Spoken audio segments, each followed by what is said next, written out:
this, what part is this?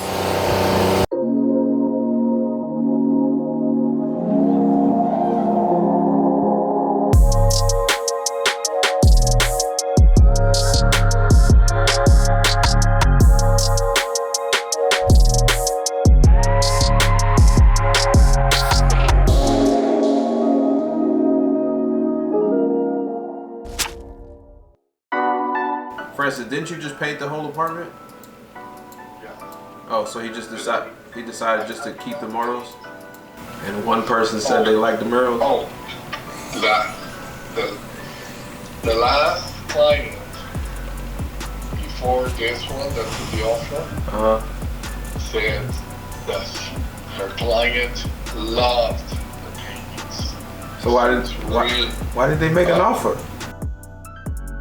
It's just, that's an enormous amount of HOA. They better be covering a lot. We can go fix a water faucet. I mean a shower thing if we really wanted to, you know what I mean? I don't think so. I think $20,000 assignment's a lot on the house. What do you think the ARV on the house is? If you fix it really good, it can go up to about 69. If somebody's able to give us, I'd consider a 15. I'm not 100% sure, but 20 would be great. 15 to 20 would be great. But make sure you set the preset. Say, hey, look. Make sure you set the preset. Say, hey guys, I'm bringing, you and maybe one other person in here to see it prior to closing tomorrow. If you want to do an assignment, we can work that out and get it closed the following day. But if we close on it, we're going to do a highest and best. And we're gonna send this out to everybody. Also, you guys wanna join my Forex club? No. You. Oh, out of here. I will quit just based on that. Oh my God. Max. How can I help you, Scotty Brooks? This is the office of Maxwell. Just give me a helmet. Yeah, you should definitely need a fucking helmet. You should have had one on Saturday night.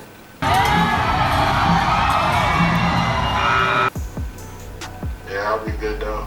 I'll just call and let you know that I'm alright. They're gonna take me to get my meds and whatnot. I'm gonna go ahead and fly back. I called a couple people. They said as long as it's more than 24 hours, like you said, I'll be fine. Just another day. Alright, so Dave, check out this.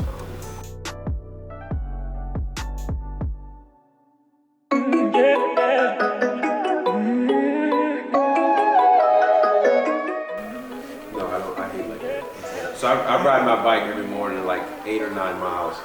So you won't catch me doing too many leg days. But we do have, we're doing 75 hard. I don't know if you know what that is, but it's like it's a challenge where you have to work out 2 times a day, must be at least 45 minutes each day. You have to drink a gallon of water every day, read 10 pages from a book, you must follow a diet, and one of those workouts must be outside. So typically I like to ride my bike in the morning, so if it's no rain, you can catch me. I'm gonna be, out in the outside riding my bike. And then no matter what time of the day you get done or whenever you can fit it in, you gotta go out and do your second workout.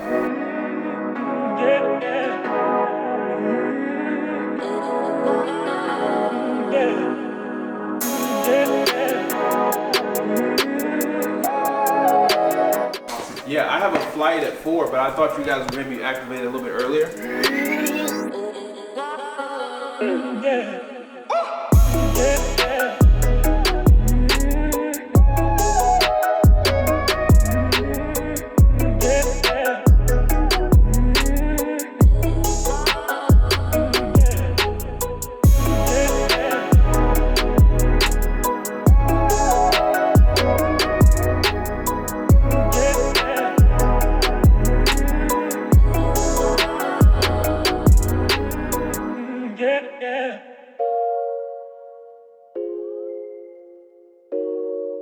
Hey, what's up guys, it's Max. So we're in Lapeer, Michigan, which is outside of Flint.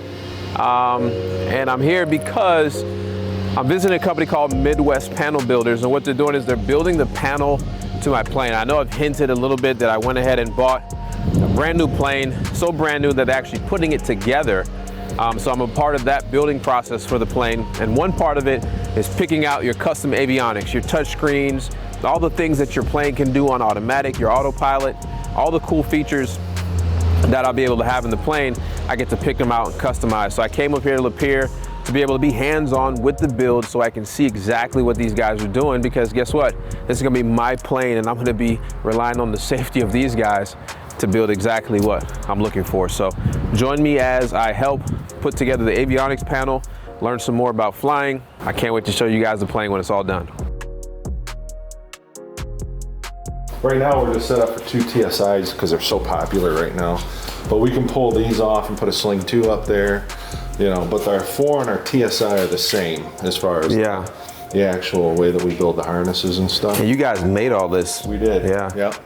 I designed all that and then had a friend of mine print it out onto the boards and all that good stuff. So we also run another company out of here though. It's Michigan Avionics. So it's like all these are the lower line avionics, MGL.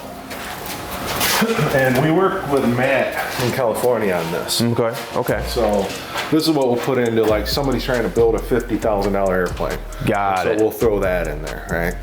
And so we're the sales and support for the U.S. on that. I didn't even know they had $50,000 airplanes you could build. There are. What, a glider? Well, I mean, they're not, you know, the fit and finish, the quality of them's not nearly, you know, I mean, as if much you like as it sitting is. behind a 1970s Volkswagen engine flying that, that's Right. No, okay. I wouldn't do that on the ground. Well, and ultralights are big on this stuff. Yeah. So power parachutes, you know, all those. And probably the bush pilot's probably the minimal stuff they use like this. Yeah. Kit Fox, a lot of guys will use that. Even RV's big on these, but you know, it's funny because even RVs can be expensive. So you'll get guys who will put a lot of money on an airplane, then they'll cheap out on that. It's like, I'm the complete opposite. Yeah. I'd rather have that looking sweet. Right. And well, that's what you use all day long. yeah, exactly. well, and that's your lifeline. It's the safety. Right. So It's the safety part of it. that's how we look at it too. Plus we can, you know, like the Garmin stuff, we can customize so much better. Yeah. So how'd you guys get in with Sling? Actually, I was part of Midwest Sky Sports. Okay. I founded that company and we were building them. Oh, so you were on the build side. Yes, and so Adam was our avionics tech, which is my son. Yeah. And anyways, you know, we kind of lost the appeal for the build side. I was about to say that it's probably not that fun after your 5th, 10th build. You're like, you know what?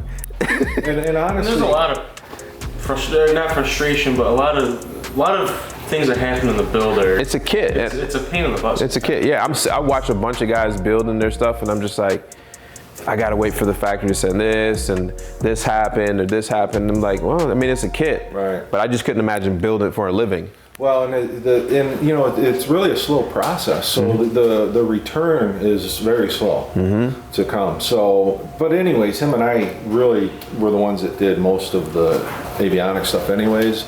That's what we wanted to run with, so we just kind of made a deal with them. We'll split off, we'll do all the avionics stuff, you can have the builds, and then by focusing just on the avionics, though, we could really take it to the next level. Exactly, I've seen that. Wow. Always inventing new Right. stuff and putting new stuff in. Yeah. So, and that's what we try to do. We always try to come up, solve a problem, right? Yeah. What do we see, and then solve that problem, or we just, you know, we're kind of geeky. Yeah. You know, We are too. I mean, we like things, you know, I love cameras and I love all the tech. Yeah. So we're always trying to find ways. But, you know, the one critical thing, though, is you got to be careful, right? You can come up with new things, but you got to come up with something that's going to be safe. And it really has to solve a problem. Right, and it has to solve a problem. Absolutely. That's so, true. Like our IntelliKey that you're getting. Love that. I mean, we had to go through a lot of work because we adapted that system. We worked with a company to adapt it, make it ours, so that it'll work with the airplanes. Because, you know, we don't want the engine to be affected by that. Correct. Right? We don't want that stuff because if it fails, there goes your engine. So we had to build in the redundancies to make sure that it's Safety still and safe. stuff. Yeah. So that's where a lot of the No, I could do this job. I can build the planes. yeah. I could do this part. This is where This looks fun, right? Because you just always like add new stuff. You can get options here and there, and it's just Yep. Well, Absolutely. it's nice because everything's always different enough that it's not like it's exactly the same Yeah. over and over again. Right. So you get a lot of variation in what you do. And for us, with like one thing that really pulled me towards the G3Xs was the video capabilities, because Well, the one thing too, because of the fact that, and I know you probably maybe have seen the video where we talked about the recording of audio. yes, Do you have a Garmin Verb camera? I have. Yeah. I think one of you got. I think I talked to you, and you said that. They're getting out of that business. Yeah, I think you told me that. Yeah. So I went on Amazon and bought like 4 of them. Yeah. That's what I bought. The moment you told me, I said I went everywhere and just bought 4 of them. Because they're going to continue to support it on the software side of things. They're just not going to make the camera anymore. Yep. I bought all the batteries, like you said. Buy some backups. I bought. Good. That's I was gonna say, Yeah. if you're not, you lean at least one so you can connect it to your audio panel. Yep. Because it makes it so easy to just record the audio right off. sounded really good the first time we went up. But they're saying with the G3X it's Bluetooth, right? It is. Well, yeah, so you control them through the, Right. through the But the video feed, we have to run a cable to it. Got it. Okay. So, and that's the one downfall. So, one video feed, that's it. So if you want multiple cameras to show up on your screen, No, I thought there's you're no gonna need have to for put a that. splitter in. I don't think there's no need for that. Yeah. So. Yeah, what was the one, the tail dragger you showed me? That was Trent Palmer. So he had it. taxi camera. Yeah, he did. Yeah, that was pretty cool. Because he's, he's a tail dragger. He's way up. Yeah. So you can do that, or you can put one feed per screen. So however you want to do it, but like some people, they want multiple camera angles on there, so you'd have to have some kind of switch to switch between them. No, because Speed for screen's a pretty good idea.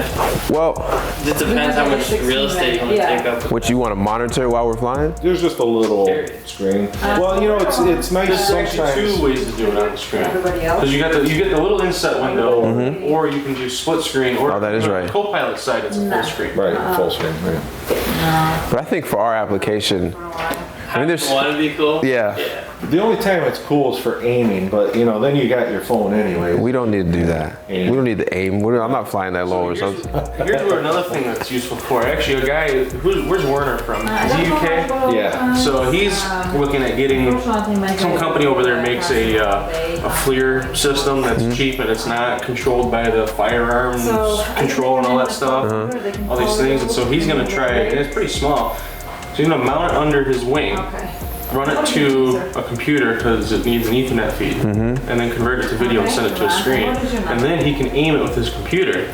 But if he heads it straight on, he now has a FLIR artificial horizon that follows his actual horizon. For night and stuff. It'd be kind of cool. Sounds cool. Yeah. Maybe a little bit too much for me in the sense of like that sounds real cool though, but I don't know if I would need that. No, you wouldn't need it for sure. But nobody it's needs just it. No idea. That's true. That's true. It's all just the cool stuff.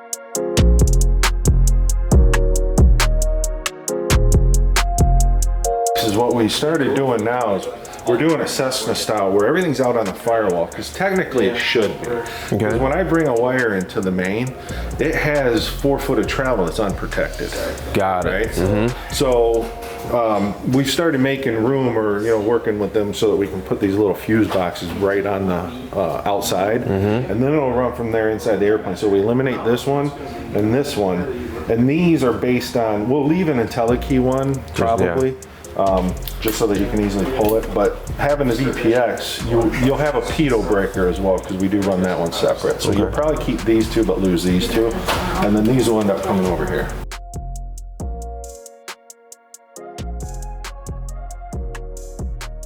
Yeah. That's nice.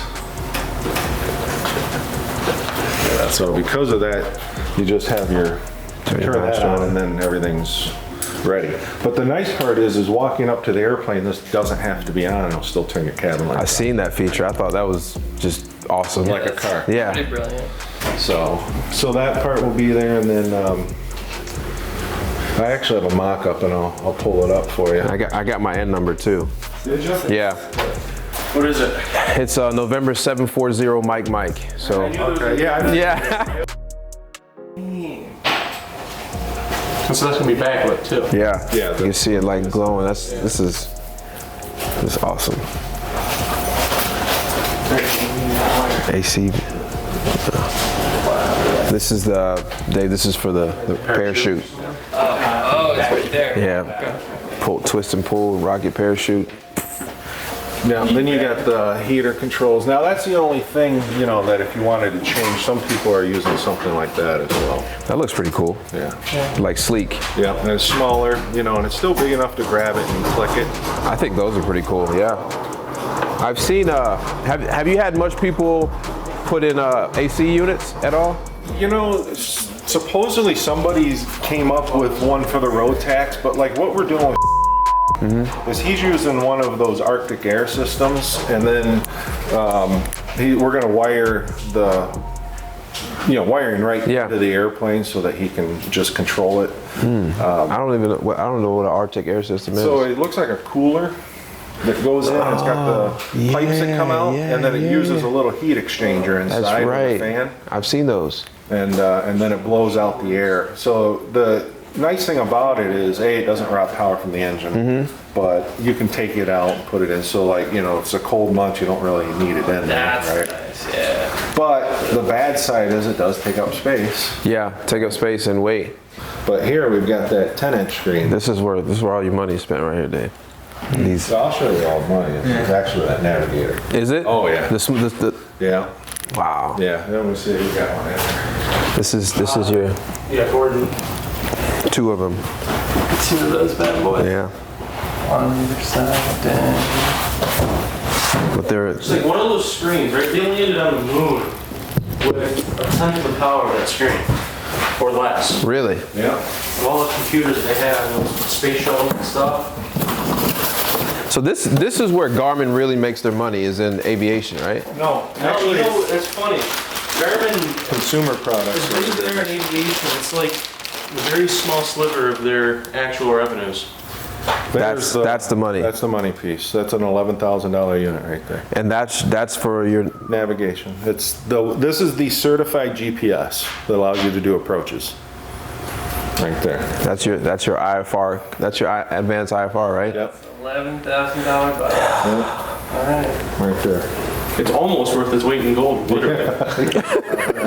Almost. So yeah, that's the biggest, most expensive piece of the. I'm spending all of this money, and my check ride is on the September 1st. Oh really? Now, how long have you been flying?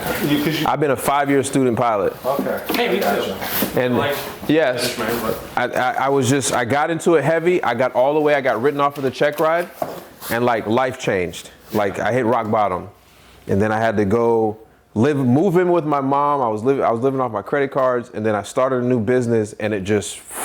Really? And the last thing on my mind was flying planes, and I would come and go to flight school every now and then. I was ready for my check ride, and then and everything happens for a reason. So I wasn't like bad. And then this year, I just was like, you know what?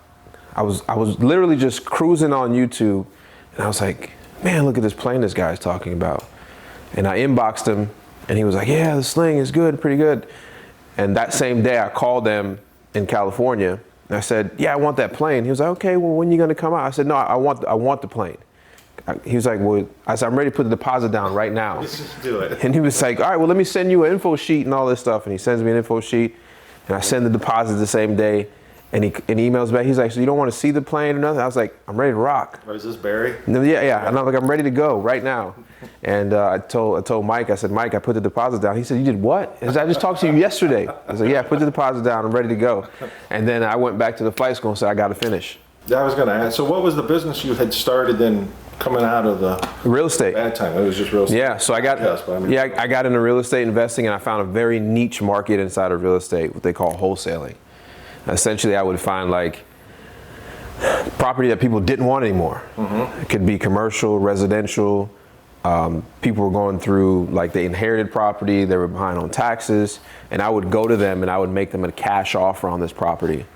And I knew the numbers, I knew what it needed to be at, I knew what it cost to rehab it, and I would have the contract in my hand. I could get a house under contract for 50 grand that's worth maybe 135. Right. And then I go to somebody like you and I say, look, I got this house for 50, give me 60, and it's yours. Meanwhile, I've never spent a dime on it yet. Right. And you say, yeah, this is great, I'll flip this house. So you give me 10 grand for the contract, you go close for 50, the seller gets their 50, I get my 10, right. and you get a house that you can flip that you're going to sell for 135 later. And I just continued this process to where I was closing 10 or 12 a month. Wow. And then I made $100,000 a month the first time, and then it was just, and then I the middleman. That's it. Right. The biggest people in the world are just middlemen. Yeah. Amazon's a middleman. Yeah. There's a bunch of companies out there that are Quick just, and easy. it's quick and easy. The liability is less. I only signed the contract with due diligence period, right? So I give $100. I need 10 days to make sure that what I'm buying is what I think I'm buying. And in those 10 days, I would make sure the house is good. And then I would go to the guy with the money, the real money, and say, here goes property that you couldn't find because I did all the grunt work. What are you willing to give me? Right. And now I have a full business, 22 employees, and But the thing is that's you got to have the gonads to do. you have to. I was 30 years old living back with my mom. You know, at that point, I left home at 17. I was in the military at 17. And I didn't go back home since. Mm-hmm. And then at 30, I came home, started an app business. It failed miserably. And then I was like bottomed out. And then I was like, you know what? But you got back up. So See, and that's the difference. Because if you look at most successful people, they didn't make it on their first try. No, this is my Sometimes not 10th even try. their second My 11th. try, right? Their third, it takes a long time. I've had failed restaurants. I've had a bunch of everything. But you kept going. Yeah. People are self-made. Yeah, and every bit of it. And you know what? People stop trying.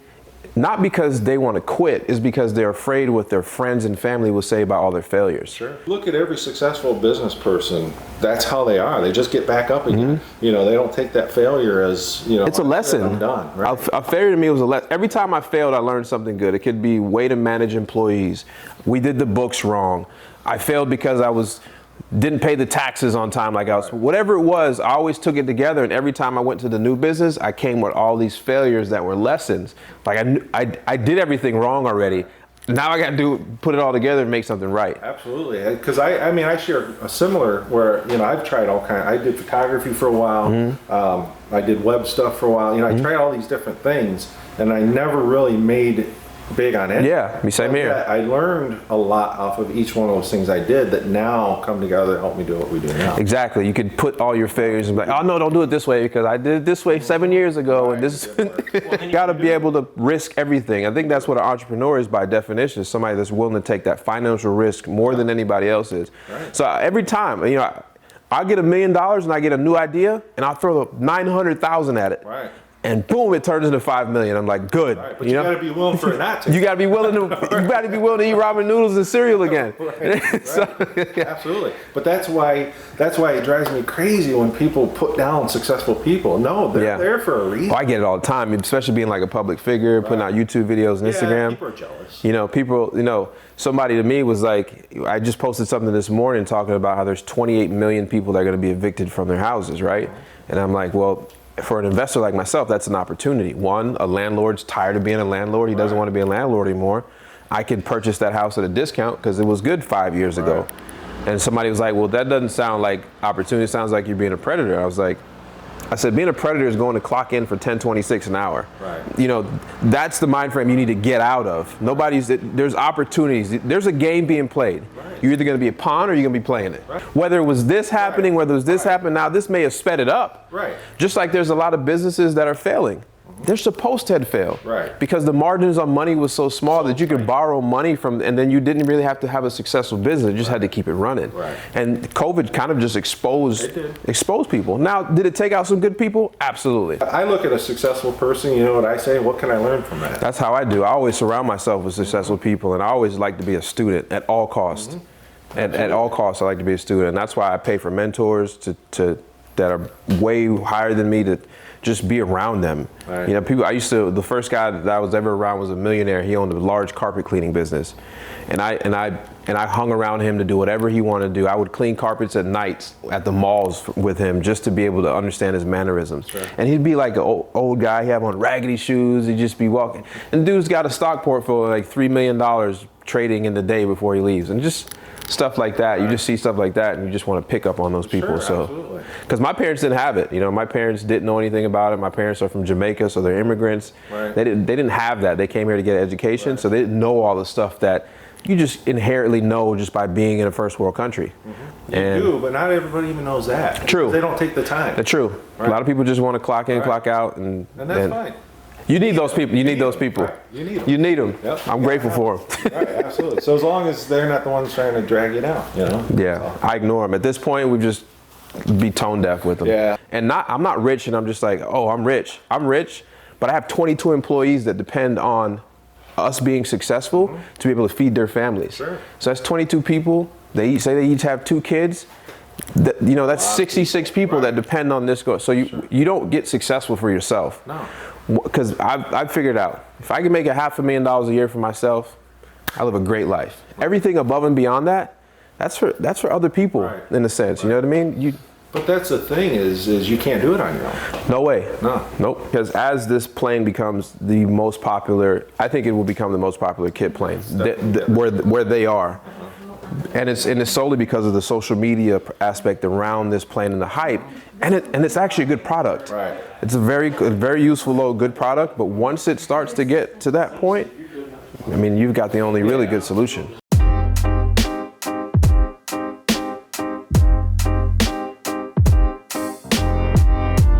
I learned something today. I'm done, guys. We start putting our own stuff in.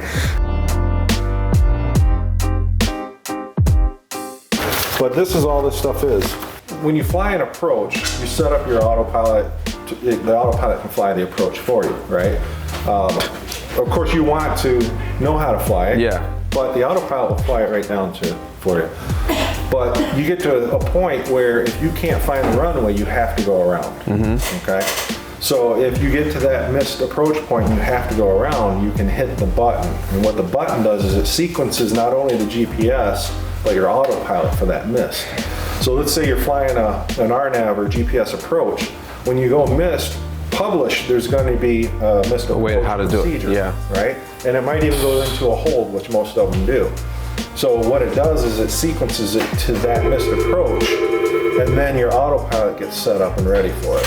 So you just add throttle, sequence it, and then you're gone, and the autopilot will fly it for Are you. you kidding me? And Do you get even what if he's there's a saying? hold, it'll fly it. Yeah, I get what he's saying. Yeah, that's incredible. Yeah, because if you ever look at the approach plate, you'll see that they have the miss. Right. It kind of is a hole. You're right. Right, and if there's a hold, see normally in most situations, air traffic control takes you somewhere before you ever fly that missed completely, but it will, and it will enter the hold exactly how it should, whether it's parallel, teardrop, it'll enter it the way that it should. So it's pretty incredible. Smart planes. Yeah, pretty incredible. So anyways, you ready? Yeah. All right. This Yes. makes life easy. Makes life a lot easier. I'd give it some juice there, like. Is this ours?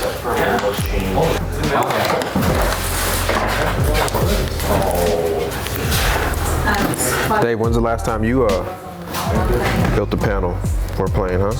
Don't think I've had the pleasure. What you gonna get to today? So then up to the GTR.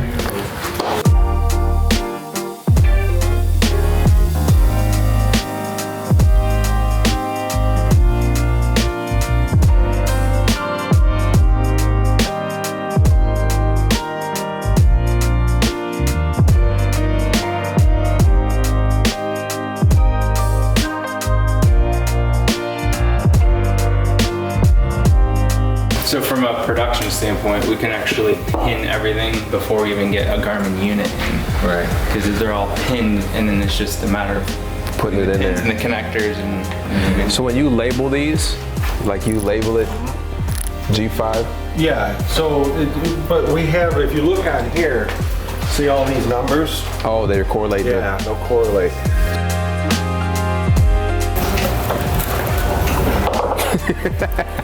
Do you see it the whole time? No, not until you started struggling. I was like, it's got to be right there. so the R. These are being customized. So all the stuff you see here, all the glass, all the Garmin, all that stuff is all customized, and how they do it is right here. So today, I've been pretending like I know what I'm doing, but putting wires together here, which equals that stuff back there. So make sure you give these guys a follow, because this is gonna be an interesting process. I'll show you guys the plane when it's all done. Talk to you soon.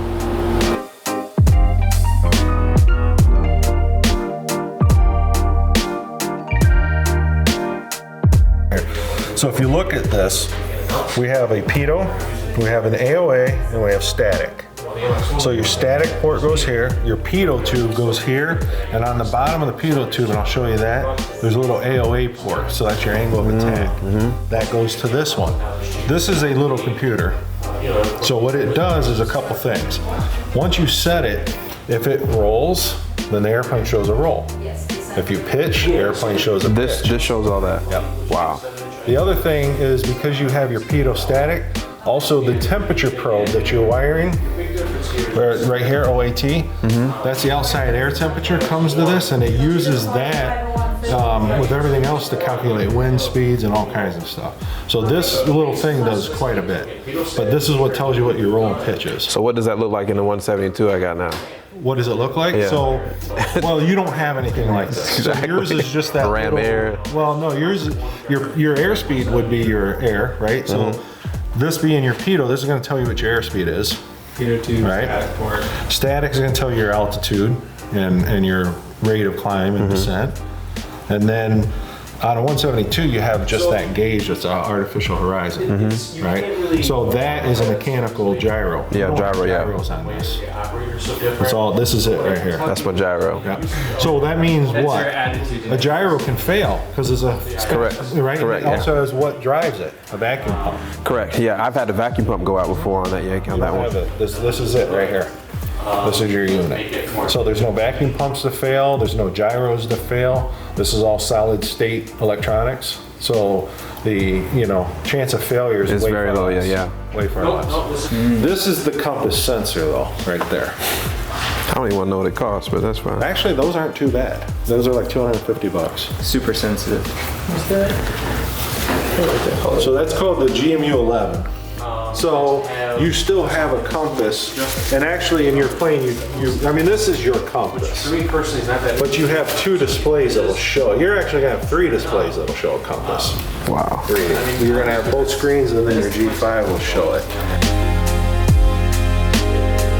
All this does is this sends the signal that I just hit that button. To maintain heading. Right.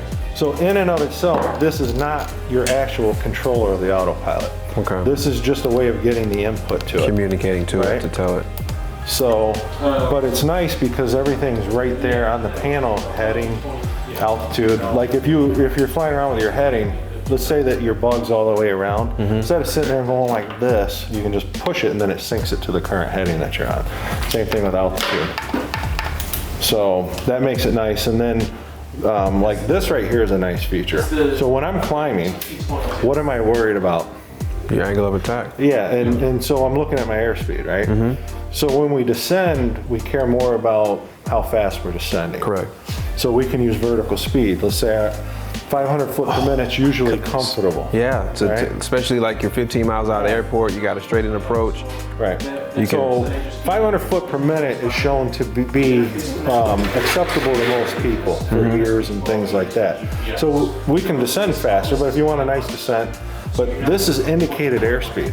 So if I'm climbing, right, if I just put 500, 600 foot per minute in there, it's always going to hold 500-600 foot per minute. It doesn't care what the airspeed is anymore. That's not good for us. That's not good. So if I put in indicated airspeed, now I hit that and I dial in, say 90 knots. It'll do whatever it takes to maintain 90 Because that could be your knots. VX or V, whatever. Whatever. So you wouldn't stall the airplane. It'll protect itself. I like that button Yeah. for climbing. I'll use this for climbing. That for versus descent. speed for Makes sense. descent. It's up and that one's Yeah. down. And this is how you dial it in. Either way. So Dave, this is gonna be the smartest. This is gonna be smarter than anything I own. Oh yeah, it's pretty incredible. And then like this stuff here, approach, you hit that to load to activate your approach for the That you autopilot. put in it'll already? Capture it and fly the approach. Heading, nav would just be whatever's course you have on your navigator, or in track's kind of the same thing. Then autopilot, that turns it on and off. This is your flight director, which are command bars that come up onto the screen. So it directs you like what you should be climbing at, or whatever. But that's the save your bacon button right there. Just level it out for me. Yep. And then what's the YD? Yaw damper, so Oh. you won't have yaw damper because the small airplanes don't need it. But some of the bigger airplanes will put a servo for the rudder.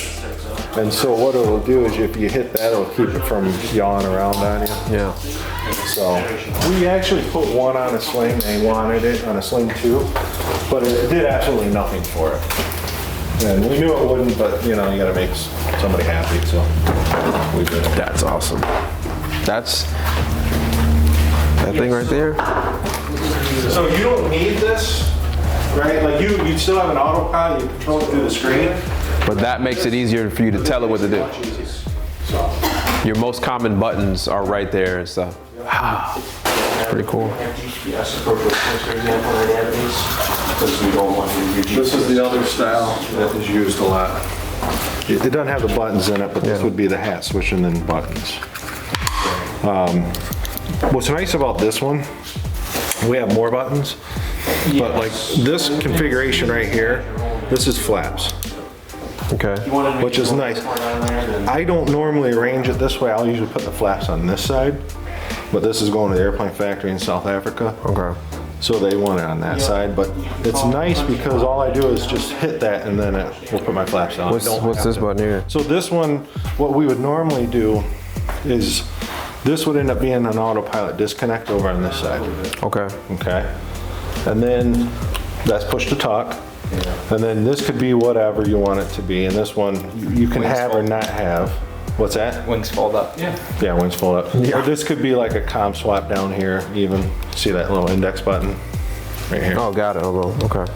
And this one you can have or not have. But generally what we'll do is, so you trim up, trim down. But so that's your trim up and down. Like I said, if it were Whether you can have two buttons here, you can have the flap switch. You know, there's a lot of things we can do. But having the flap switch on the stick is really nice. Yeah.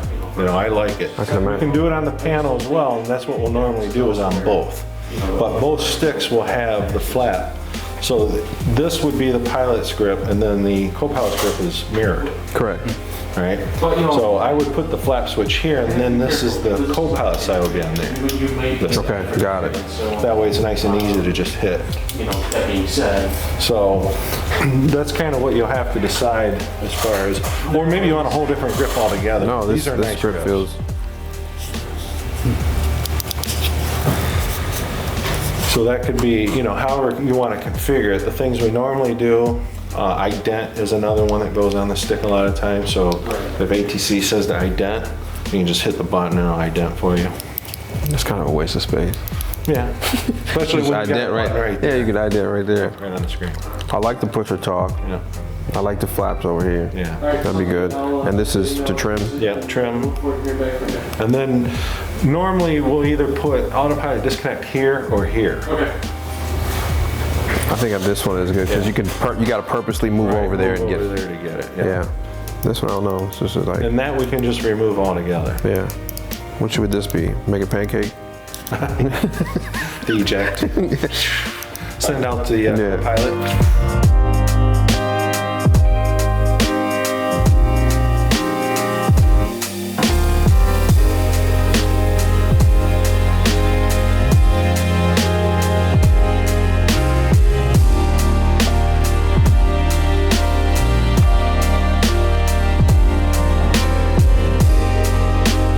Alternate flash. Okay.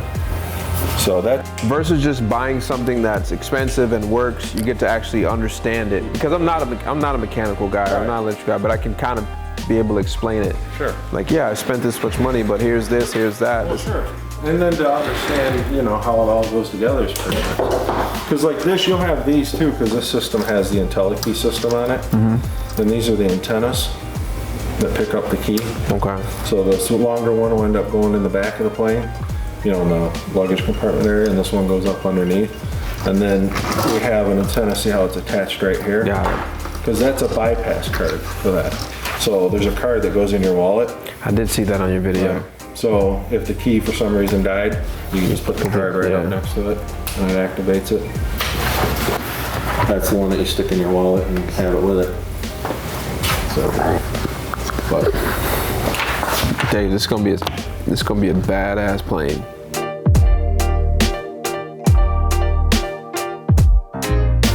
It's so light.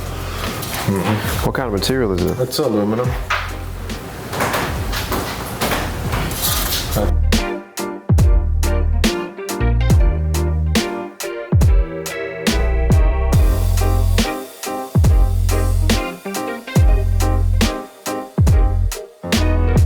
actually to scale of the panel, if you will. If you were to print this right here, it'd be full size. Okay. And then that way I can make sure that the placement of everything's gonna work with the parameters. And then I'll get, you know, to where I like it, I'll work it in CAD to make sure that it actually will work dimension-wise. And then I'll get the approval. And once somebody says yes, I sign off on it, it's good, then I go ahead and finish off the CAD file, and then this gets sent out to get laser cut. So if we look, like this is the TSI rack itself, is that bundle. So I'll send that in, and then they'll cut all these out for me, and then I assemble them to make those racks and Got different things. Then I give you what it would actually look like in your instrument, in your glare shield. So here's what I was thinking.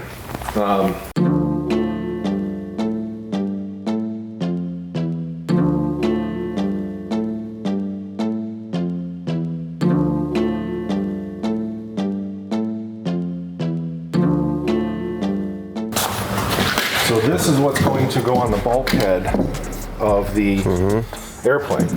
And so everything is going to hang off of this. We're going to have a shelf. So this will go in first, and then the shelf will attach to that.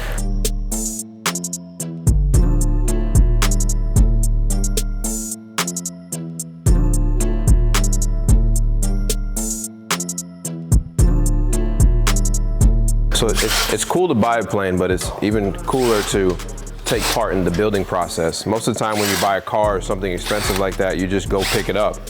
But actually being a part of the build process is exciting, because when it's all put together, you can say you had a hand in making it work.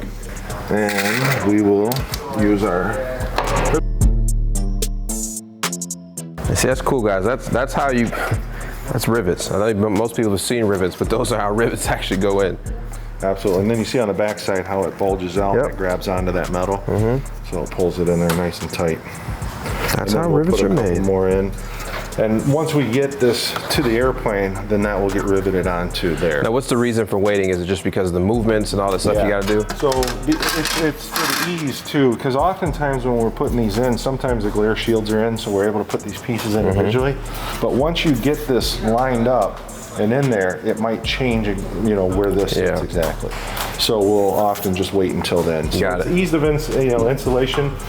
Especially if we're installing it with the airplane factory in California, sometimes they're at different points in the build process. So we have to adapt to whatever they're at so that we can get those installed. So the 90 to 100 hours that goes into a harness, that doesn't include this? Or no, this would include all of this. Got it. Yeah.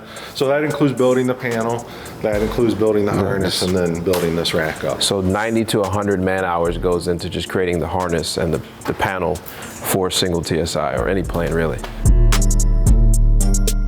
So now that we did all of that stuff out there, we bring it in here because we have all of our wiring capabilities here, a little cleaner. But this is essentially, now you see what you get. So we put all the rib nuts in, we attached all of our brackets, and you can see now where we put our screws in, we're gonna mount different units. Correct. Okay, and we'll kind of show that a little bit. But now you kind of get a better idea of where everything goes. We added our brackets for the so that we could hang the shelf. Okay. So now it all makes sense, guys. If you look here, those were the pieces we're riveting in here, and the long front here. But then since they designed this themselves, they know where each piece of equipment goes, you know, such as the backup batteries and other things that go in the plane. So they've had this all custom made, and it's pretty tedious, but we got it done. Yep. So now what we'll do is we'll move on to the wiring section, and Adam's going to end up helping you with that. But we're going to end up mounting things like the bus bars. We put the provisions in for them already, but we're going to go ahead and get this stuff mounted, get the relays wired up that we're going to end up putting on here, and he'll go through all of that with you on how that's done. But that's essentially what happens next. Perfect. Okay, so we're gonna get the power requirements wired up on this aircraft. So what we've got are a set of 5 relays. We've got a vertical power circuit breaker system, and so this one here, we've went ahead and designed the circuitry on this, or the wiring rather, on the bus, so that we're going to take advantage of their dual bus technology on these units. So this unit has 2 separate processor boards and controllers in here, and so what that means is if one of them were to fail, the other bank, so to speak, still works. Got it. So this connector here is bank A, or excuse me, bank B, and these two connectors are bank A. So what that means is anything that we have a number 1 and number 2 of, screens, comm radios, we split the banks on those. Taxi and landing lights we split as well. So that way if one fails, you've still got the other, and you've still got, you know, maybe a little bit of a crippled plane, but you've got more than enough to. That makes more sense, because I was wondering when you guys were saying that, you know, if one panel goes out, you have the other, is because they're on separate banks. Well, that and, I mean, the fact that you have the redundancy of 2 panels is nice too. Yeah, exactly. So this just makes the power part a little bit safer. So the first thing that we'll end up doing is mounting the buses here. So this is the power bus that some of the Rotax is going to feed off of, as well as, like, this is how the charging from the Rotax is going to get to the rest of the system. This is the ground bus for all of your avionics and lights and everything else. We've got, like I said earlier, we've got these 5 relays. So we're going to end up having 3 of them alone are just to keep the Rotax engine happy. So one of these is going to give power to the Rotax fuse box. One is going to give ground, and then this one's going to be the start signal. So the Rotax engine actually runs completely independently of your electrical system when it's running. And that's important because? Well, it's important because if your electrical system goes down independently, the Rotax is keeping itself alive. So even down to the fact that it's got 2 generators in it. It's got an 18 amp and a 30 amp generator. The 18 amp it uses all the time just to power itself, just to keep everything of its own running. If that fails, and in this normal condition, the 30 amp generator is what runs your avionics and all that stuff. If its own generator fails, it takes over that 30 amp generator to keep itself running. Nice. So even though you're not going to charge your battery anymore, I would rather have an engine. Personally. Way better. Yeah. So anyways, because it runs independently, it does need, so to speak, you know, a jump start to get going. So through these relays or through the EMS backup switch that we have in the panel, we give it that jump start to get power to it so that it can start. So that's what those help accomplish. These are nice, high quality sealed relays too. You can see that they're all sealed up around the sides, so corrosion's not really a concern with them. This one is going to be your pitot heat relay. So the pitot heat is a hot standby in our system. So as long as the master switch itself is on, even if the master relay were to just completely nuke itself, because the pitot heat's on its own portion, you know, we can still run that. So it's kind of a safety feature there. And this one is for your IntelliKey, and that's what's going to switch the light on your panel from red to green. Okay. So we'll put those on. These are the housings for them, so we got to get the housings mounted in and get the wiring to them. So we pre-wire these to our buses and all that. And then we even will pre-wire the Rotax connector too that goes into the 915 fuse box. Yeah. We'll get this guy mounted and we'll get the power input to him. And then that'll be, you know, the basic premise of getting this wired up. Okay, let's get to work. Let's do it.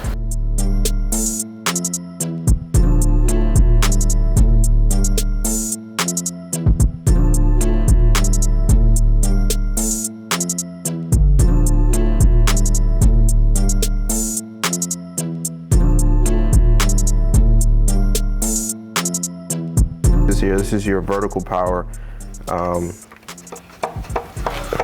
which, like he talked about, I don't want to pretend like I know exactly what it does, but it's cool. How does it make it safer? Well, it has an A and a B, so things that are dual, you be able to, if one fails, the other one will pick up essentially. The other thing we talk about too with customers who are unsure from a safety standpoint of this is what, you know, your breaker pops. What's your indication that your breaker pops? Other than a little white ring, you know, if this is in your corner of your eye, you're not seeing it. So, you know, say your flat breaker pops. That's the example I like to use a lot. Your flat breaker pops, you don't even know because you're not using your flaps all the time. Until you go into that short field landing. Right. You go into pad and you go to put your flaps down and the hell they're not going down. Now you're thinking, okay, what's wrong with the electronics? What's going on here and there? And all along, your flat breaker was popped. So now, breaker pops on that, what happens? First thing is you get a warning on your screen, and then the warning light on your panel comes up. So the fact that you can immediately identify that there's a problem and then figure out where the problem is, to me is a very valuable piece. It makes us a more aware pilots. It makes us safer. Right, and then you're not sitting there troubleshooting what's going on. I mean, you know right now, I can't do a flap landing today, so, or, you know, I will have a no flap landing rather, so, I mean, it's easy to identify that stuff. And you know, typically when a breaker pops, first thing you do is try to reset it to see if you can get it to come back. And you can do the same thing on here, and then the rule of thumb is if it pops again, then you're just not gonna count on that circuit being around. So the last couple things that we would mount then are gonna be this GEA here. This is your engine computer. Yeah, so this talks directly with the Rotax ECU, pulls all that information in, which is great because, you know, what would typically be pretty much both of these connectors, or excuse me, these connectors being nearly full, all that's done on 2 wires. Wow. Because it's just communication. And then the only thing we add is fuel pressure, because that's not something that comes in the Rotax. Got it. But we also do other couple things. So we do our CO detector and pulse ox and all that through here with the iThro shield system. Now let's talk about that, because I elected to get that option in my plane. Yeah. Can you kind of explain what that is and why it's necessary? Well, I think it's a necessary safety feature. Well, at the very minimum, in my opinion, every airplane should have some kind of CO detector. Whether it be those little card types that you pay 20 bucks for at Sporties, or whether it be an electronic kind. You buy a new Cessna or a Piper or something today, they probably come with a device from Garmin Avionics, which is very popular in the segment. But you're paying a premium for, you know, because it's a certified piece. Yeah. iThro is a little bit new to the game, relatively speaking, but they make in-cockpit health products. So CO detectors are one of them. What's nice is theirs are cheaper and they also last longer. So like Garmin Avionics, theirs are 5 to 7 year sensor. These ones are 10-year sensors. Wow. So that's how long it would take before you have to get it overhauled. And because you can't smell carbon monoxide or taste it, so you just exactly. The only thing that you know is you start getting a headache and you're like, oh man, I'm getting a headache. Why is this? Maybe that's not your first thought. Yeah. And then, you know, next thing you know, night time. You're sleeping. So, so those are important, and so the shield system's nice because, like the CO Guardian, it does integrate with the G3X or any EFIS for that matter. It's also Bluetooth compatible, so you can pull it up on your phone. And where that becomes kind of neat is if you add, so they have the Ilarion pulse ox, and it's a constant on pulse ox that runs all the time. So unlike the style where you have the clip in the panel, you put your finger into it for reading, this is going all the time. So you can immediately identify that you're under 92% oxygen, which is, you know, the threshold that we And this can be put on myself or any of my passengers in the plane. Right. So the G3X will show you your levels, your oxygen levels, as well as if you have, it's called the Altus. It's a little pressure monitor for your oxygen bottle. You would like to have that. So all the 3 of those will show up on your display. Through Bluetooth, you can get information for the pulse ox for up to 6 positions, which in your case you have 4, so you can get all 4 positions on your phone. You get instant voice alerts if there's something wrong, whether it be CO high, oxygen low, pulse high. And then also with the oxygen bottle monitoring through the pressure sensor, what's nice is it'll give you time remaining based on PSI per minute that you're using. It'll also give you guidance on whether you should be using oxygen or not based on the FAA's advisory circular. So there's lots of benefits to something like that. And you know, as of right now, it's the only system that does all this in the experimental world. And it's fairly inexpensive. So a Guardian 455 in panel CO detector and pulse oximeter is $1,000. For $1,000, you get the whole iThro system, and basically you can get your other 3 passengers linked up to pulse ox, Which is important, because I plan on traveling with people. Yeah.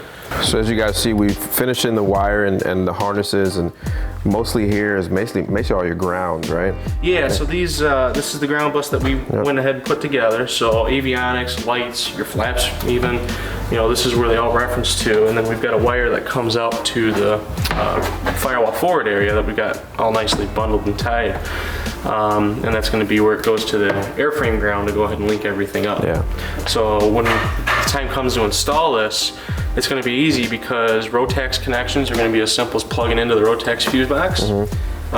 Battery connections are going to be as simple as putting the terminals onto the battery. I just kind of want everybody to see these. All these wires everything is all done by hand. All the connections, all the crimps, everything. If you've seen the videos, these are all done by hand. And that's why it's like 100 hours that goes into building the harness and the panel, because it's all done by hand. There's no machines that can help to do this. And the cool thing that I like about this is that even sometimes I change my mind. So my original panel from when I was on, before I got here, some things have changed, and we're able to make those changes on the fly because it's all done by hand and it's not set in place. So you can do it. Obviously there's a cutoff time that you want to make changes, but I get to make changes on, hey, do I want my camera mounts powered in my wing? You know, do I want, you know, certain knob adjustments that are typically not there, and they can do that all right here with just, you know, you being here. And that's why I recommend, if you're gonna work with Midwest, which I suggest you do, you come out to the facility when it's come time to build your panel, because you can customize everything right then and there. So all of the, you know, the gyros and everything that's in here, and that little magnetometer unit that's, you know, about the same size, a little bit thinner, makes up, you know, and this is about a pound total, makes up 2 3-pound gyros plus the vacuum pump and the vacuum filter and regulator. So all the aviation guys, if you're regular steam gauges, you see all the gyros over there on the left side. This replaces all of that. So here goes your gyros right now. Yep. So this little 1-pound machine with everything on it eliminates all that, and it's, would you say it's more accurate? Oh yeah, by far. Gyroscopes, you know, and you learn this in ground school when you go through, but gyros are subject to what's called gyroscopic precession. So just the friction of the air as they spin, you know, causes these gyros to have an inherent inaccuracy. Well, this is all solid state. There is no moving parts in here. And even the pressure transducers, nothing moves. So not only is it more reliable because you don't have something spinning at, you know, that could break, 1,000 RPM, you know, it's able to be a lot more compact and a lot more accurate. These things are, you know, I don't know the exact number, but I mean, they're definitely far more accurate, and they have a 1 million hour mean time between failure. Gyros are, you know, 500 hours maybe, then you've got to start thinking about replacing them. Because that GPS, no matter what, as long as it's got a solid fix, it's accurate. Correct. If you're climbing and this thing thinks that you're at 0 degrees, especially if it's, you know, a pretty decent climb, it's gonna go, hold on, something's not right. And that's where in IFR, the G5, which is that, you know, center small screen, or having a second one of these becomes important. Because now, if this flags itself and says, I am not valid anymore, don't use me, the G5 takes over and feeds that same information to your G3X display. So you get the warning that says fail, and then you get another warning that says revert.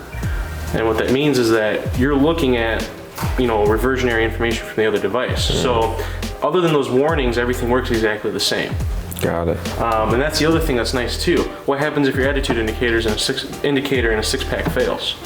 That's all you don't have an attitude indicator. What happens if your vacuum pump fails? That's happened to me. You lost your attitude and your heading, and now you're using a compass that swings so much you can't even read it, and then you're using a turn coordinator to time your turns.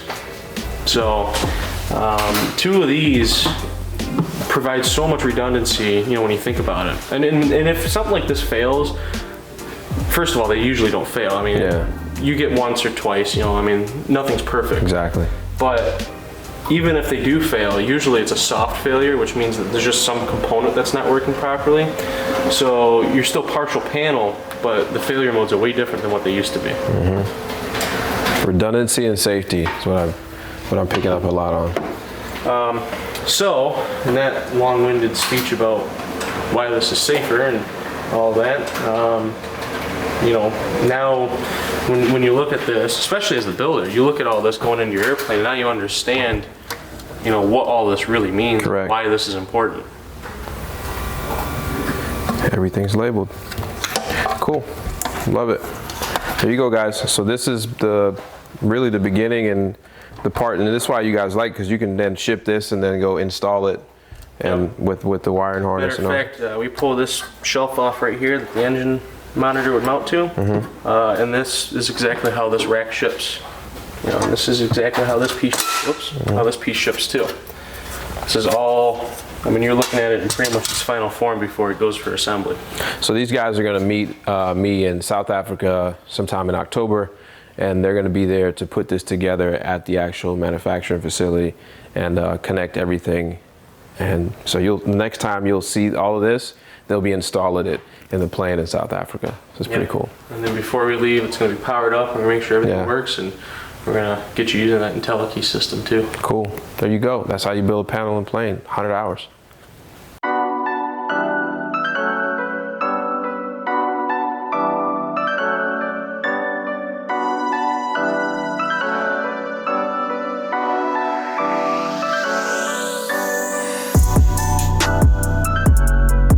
That's all I want. I want a hangar space about this size.